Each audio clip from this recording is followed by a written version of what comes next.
Hola amigos y amigas, bienvenidos a un segundo programa de Después de Clases. El día de hoy hablaremos sobre la eutanasia, un tema que ha sido de discusión social por el caso Sepúlveda en Colombia. A continuación les presentaremos un video sobre qué es la eutanasia.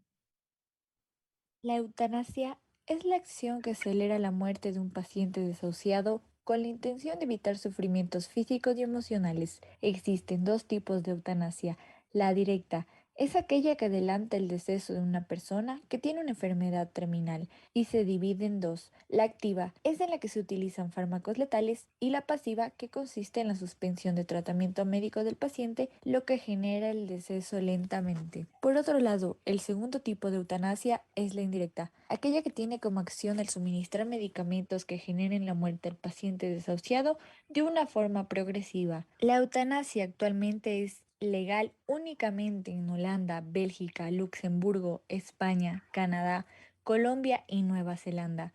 En Colombia, la eutanasia fue despenalizada en 1997, pero se convirtió en ley en 2015. Desde entonces, se han llevado a cabo 157 procesos. El caso más reciente fue el de Marta Sepúlveda, de 51 años. A Marta le autorizaron la eutanasia sin ser paciente terminal para evitar el sufrimiento por una esclerosis lateral amiotrófica. Marta iba a morir por voluntad propia el pasado 10 de octubre a las 7 de la mañana, pero 36 horas antes de lo que iba a ser su muerte, el Instituto Colombiano del Dolor informó que el procedimiento no se iba a realizar, ya que Sepúlveda no cumple con el criterio terminal, ya que según el comité médico tiene expectativas de vida mayor a 6 meses. Desde que fue promulgada la ley de eutanasia en Colombia, el Ministerio de Salud estableció los lineamientos para regular el derecho a la muerte digna. La defensa y familia de Marta considera que se vulneró su derecho a una muerte digna, causando un debate social en la región.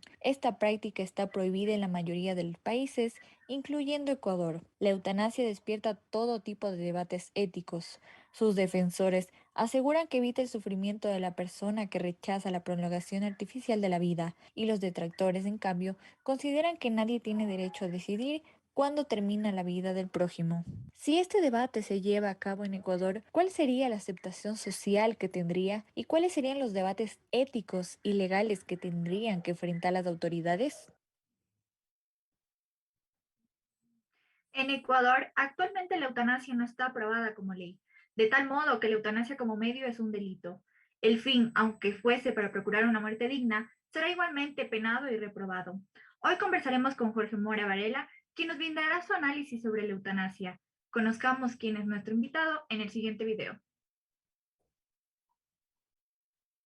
La eutanasia es la acción que acelera la muerte de un paciente.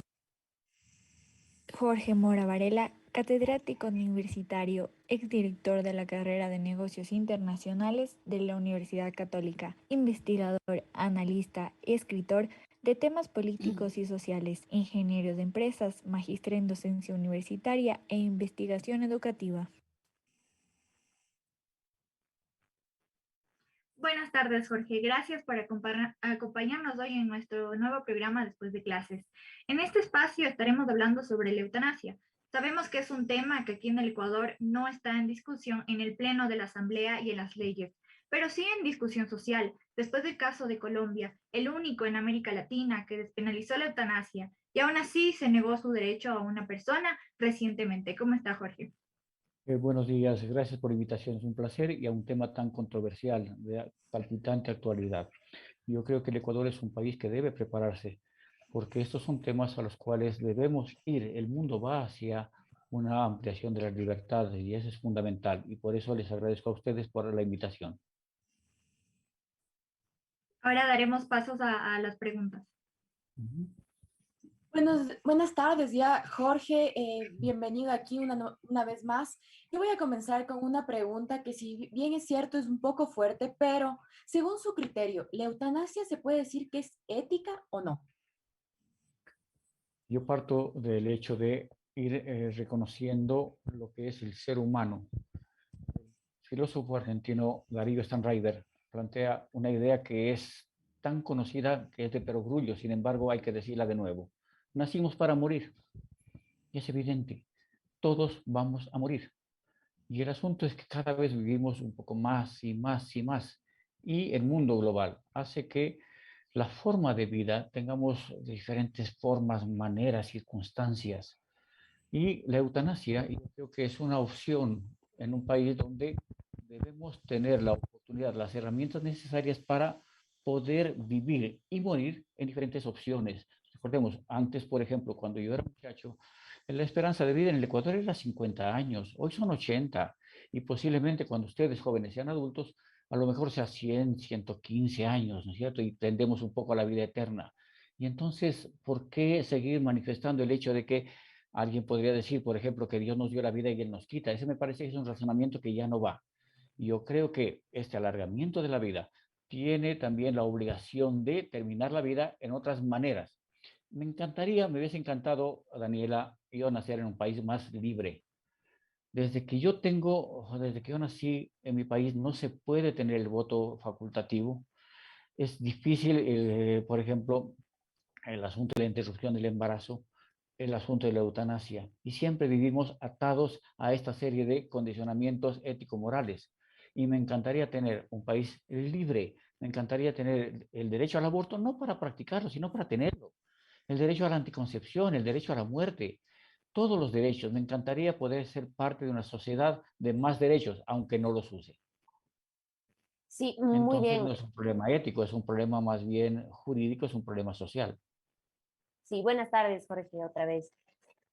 Como usted nos comentó, hay éticos y morales, hay valores éticos y morales que en una sociedad latinoamericana laica no nos dejan tomar o tomar estos votos facultativos sobre lo que usted dijo.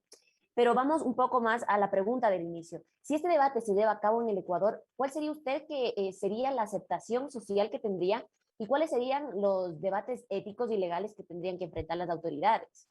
Porque hasta ahora, hasta el momento, igual el aborto no es un proceso que siga bien en el Ecuador. Mire, y usted, Ariana, lo plantea de una manera inteligente. ¿Por qué razón?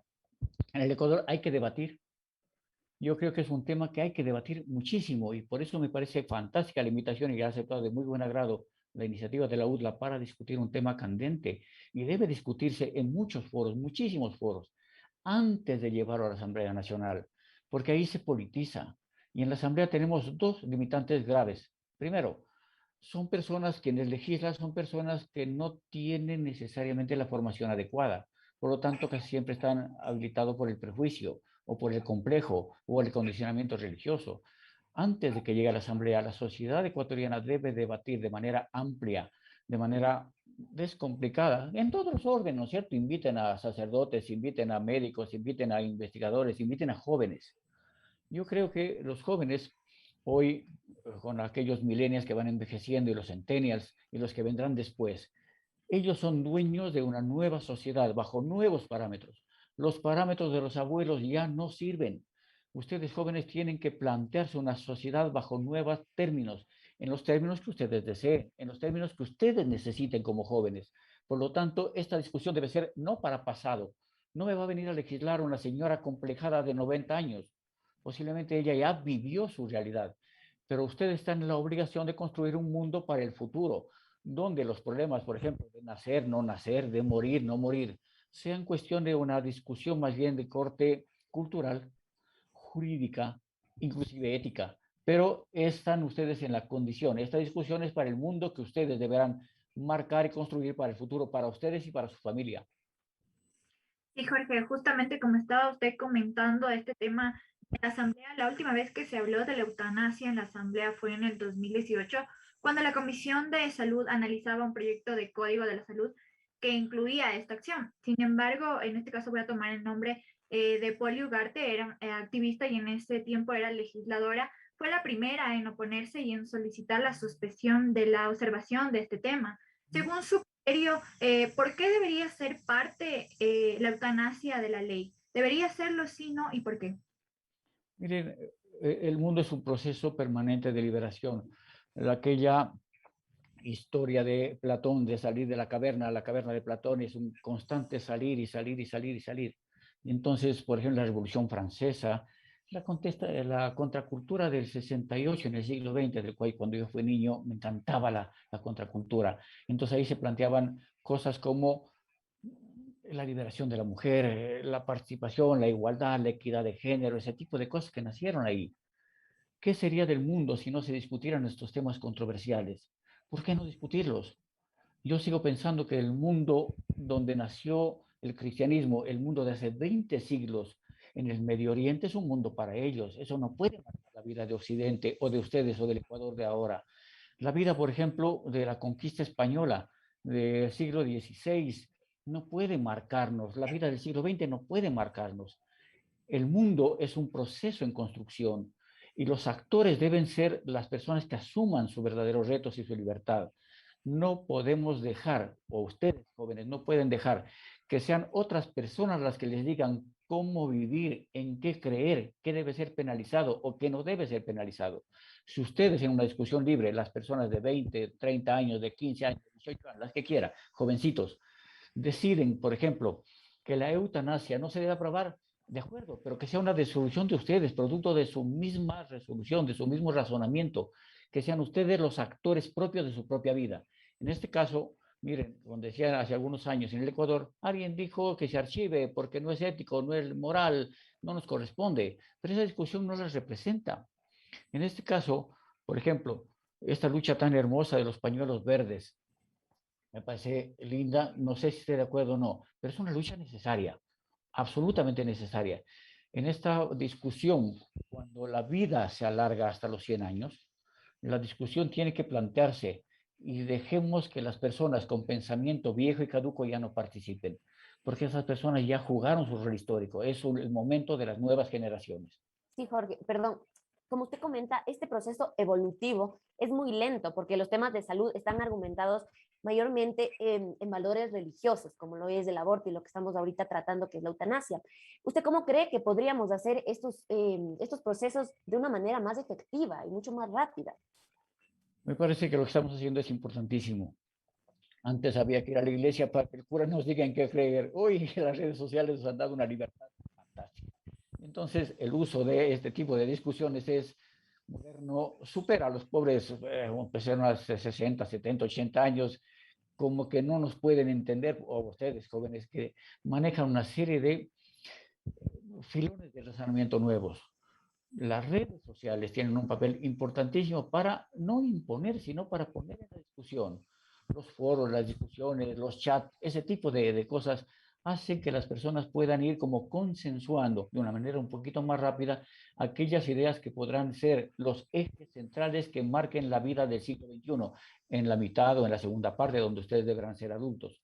Y en esta parte yo creo que es fundamental utilizar las tecnologías de la comunicación para ir haciendo estos especie de consensos sociales que permitirá ir modificando o ir diseñando el mundo que deberamos tener hacia futuro. Me parece que las tecnologías, la comunicación es una parte importantísima que le podrá dar más celeridad a este mundo anterior donde yo nací y donde las ideas estaban ancladas porque nada las movía. Hoy la libertad o la realidad líquida que planteaba Bauman me parece que es una de las herramientas fundamentales que ustedes tienen para construir este mundo cambiante y absolutamente desconcertante, donde nada está dicho y todo está en proceso de construcción.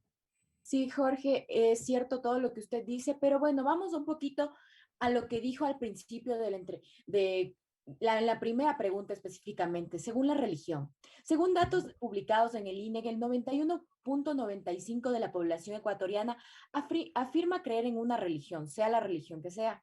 ¿Usted cree que si en algún punto en Ecuador se llega a tratar este tema de la eutanasia, el punto de la religión podría influir a la decisión de las autoridades tanto como del pueblo en aprobar o desaprobar ese tema, así como actualmente está pasando con esta lucha del tema del aborto?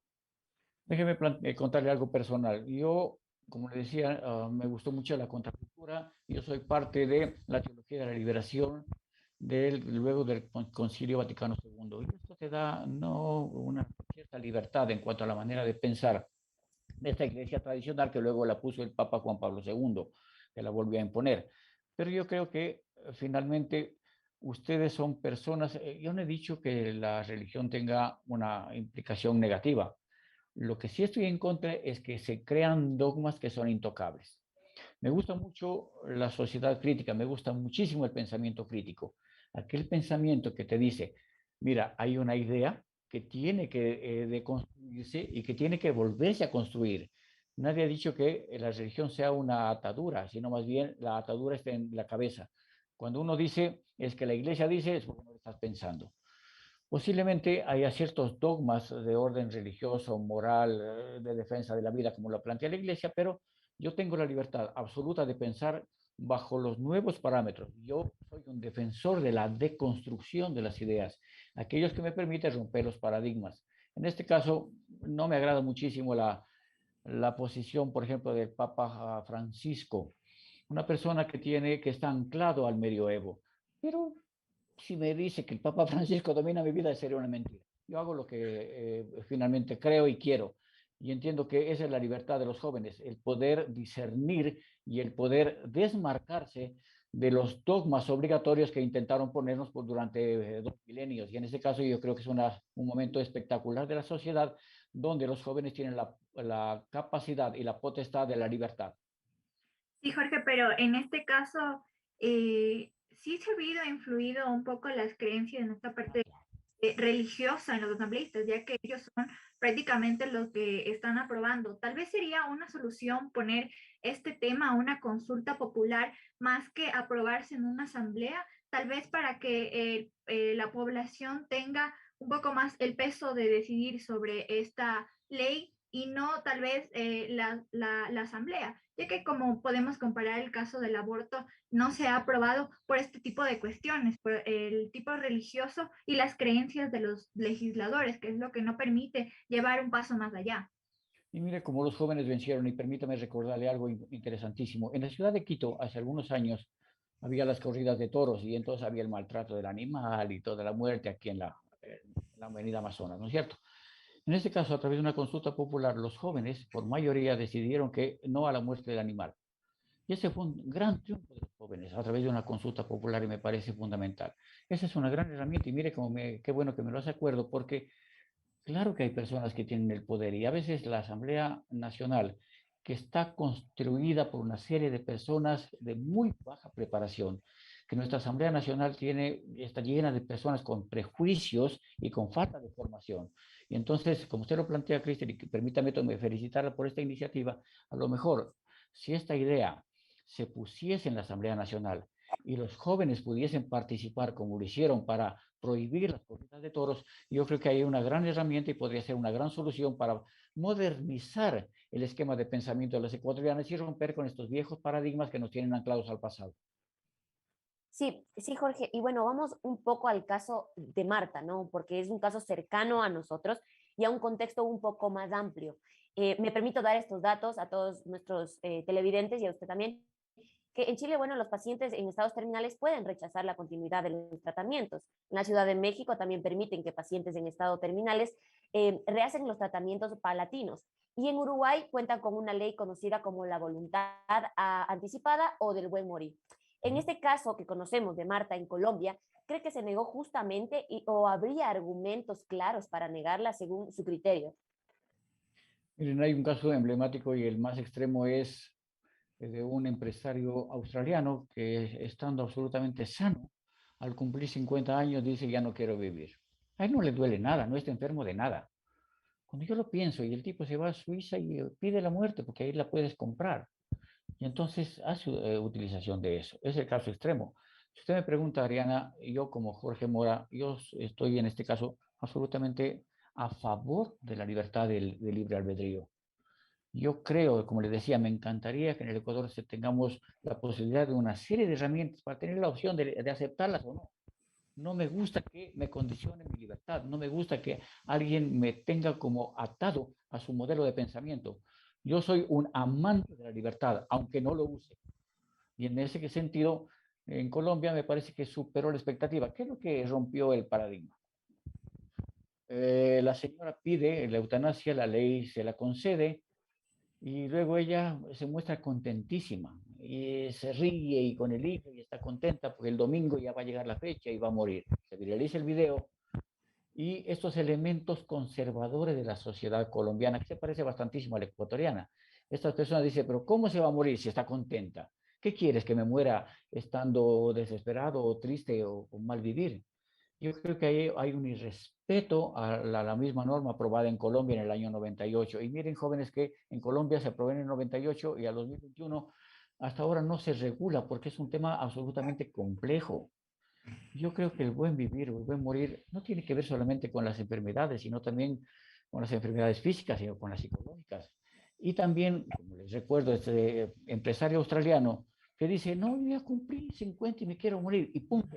Y yo me alineo con ese pensamiento, con la absoluta libertad para vivir y también la absoluta libertad para morir. Entonces, según usted, Jorge, ¿no existe un criterio de terminalidad en este caso? Debería ser un poco más libre, porque sí, te condicionan que debe ser una enfermedad catastrófica, inmovilizante, que tu calidad de vida no haya. Entonces, para que la señora Sepúlveda se hubiese muerto, ella debía haber mostrado una cara de sufrimiento o de no presentarse en redes sociales. A ella la sociedad la condena porque o le niega el derecho a la eutanasia.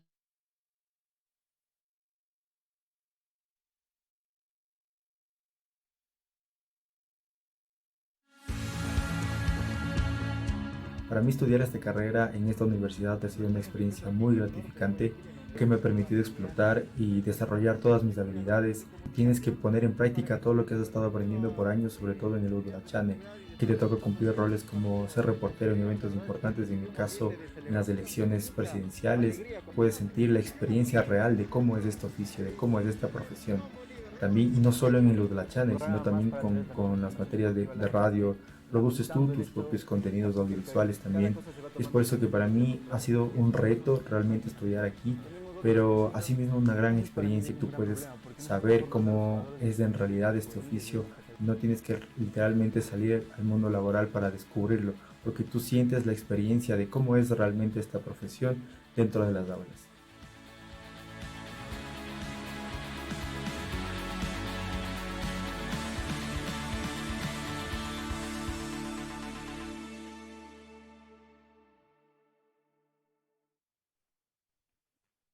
Bueno, regresamos después de una pequeña falla técnica en la universidad.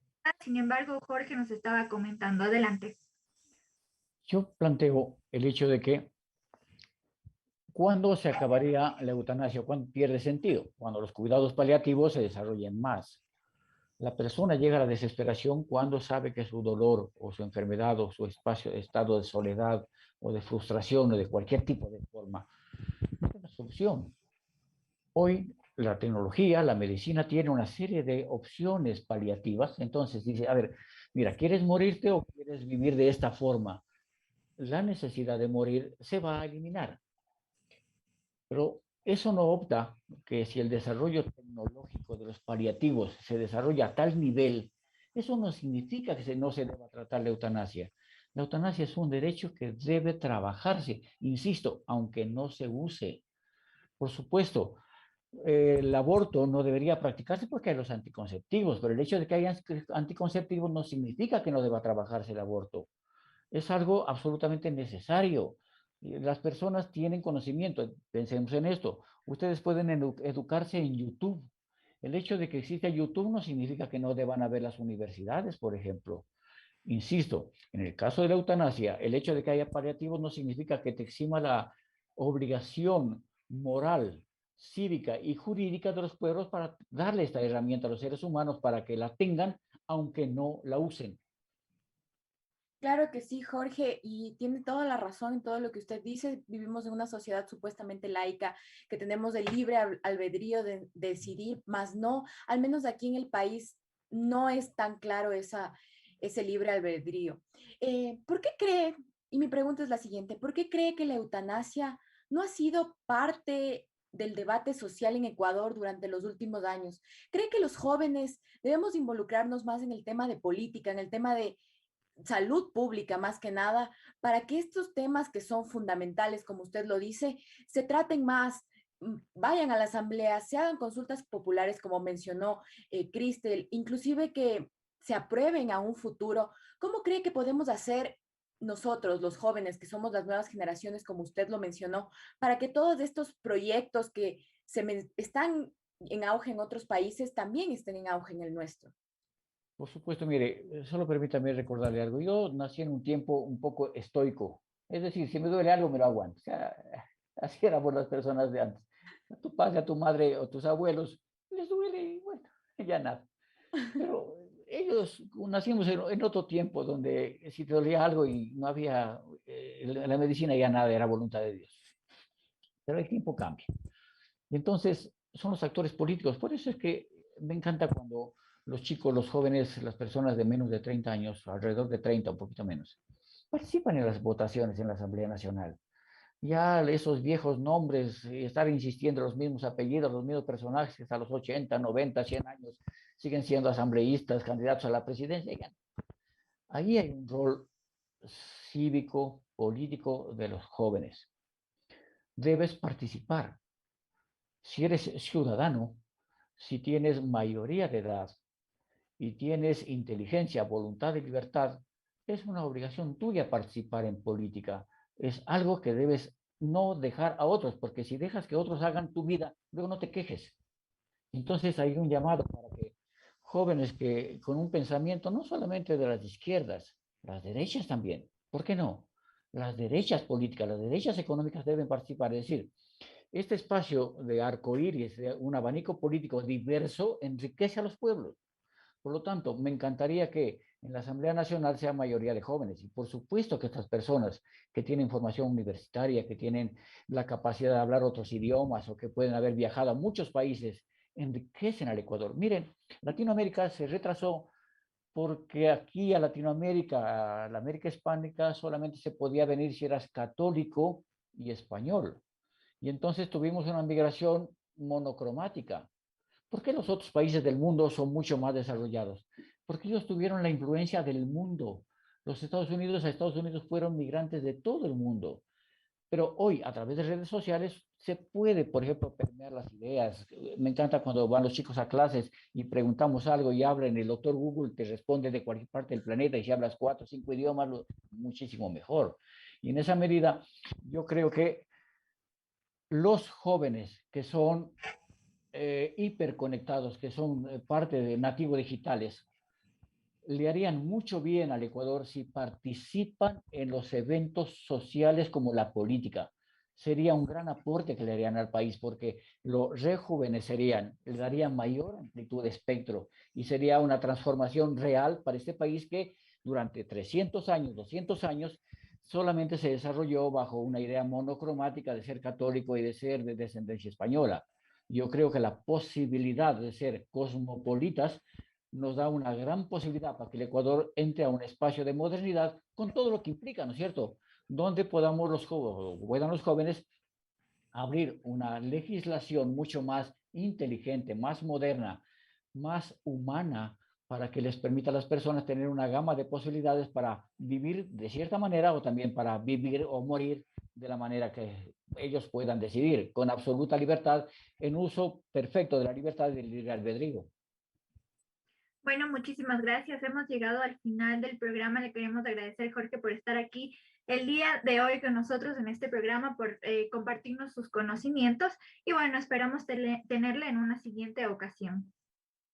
Un verdadero gusto, gracias, un verdadero placer. Y pasaron una media hora bastante linda, fantástica. Un saludo a la universidad y un abrazo a ustedes. Gracias, jóvenes.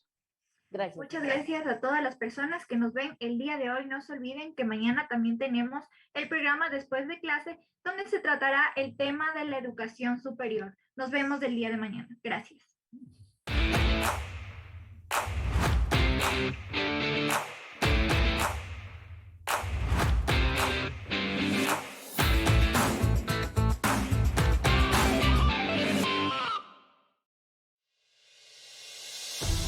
La universidad y la carrera me han brindado la oportunidad de desarrollar diferentes aptitudes que puedo utilizar en mi vida profesional, entre ellas el desenvolvimiento frente a la cámara, la elaboración de guiones y la edición de videos.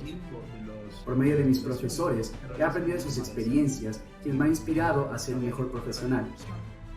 Además de esto, en Udda Channel he tenido la oportunidad de conocer historias, conocer personajes y principalmente tener la habilidad de poder contar sus historias y de poder retratar a estos personajes y toda su realidad.